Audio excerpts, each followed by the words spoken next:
भगवान कृष्ण के उपदेश कर्म पर आधारित हैं, जो भगवद गीता में वर्णित हैं।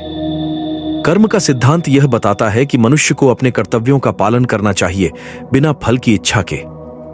यह उपदेश जीवन के प्रत्येक पहलू में निष्काम भाव से कर्म करने की प्रेरणा देता है।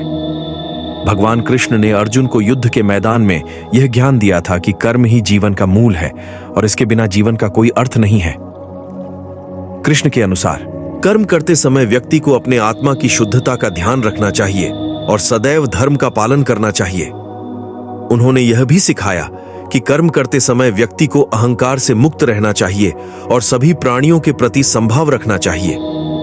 इसके अलावा कृष्ण ने यह भी बताया कि कर्म के द्वारा ही व्यक्ति अपने जीवन को सार्थक बना सकता है और अंततः मोक्ष की प्राप्ति कर सकता है।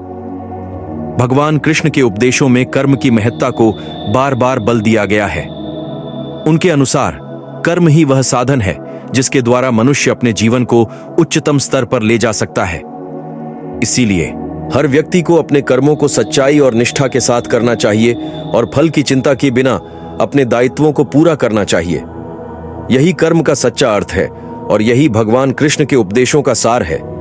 यदि आप इस विषय पर और अधिक जानकारी चाहते हैं तो मैं आपको वेब पर उपलब्ध संसाधनों की ओर निर्देशित कर सकता हूं, जहां आप भगवान कृष्ण के उपदेशों और कर्म के सिद्धांत पर विस्तार से पढ़ सकते हैं।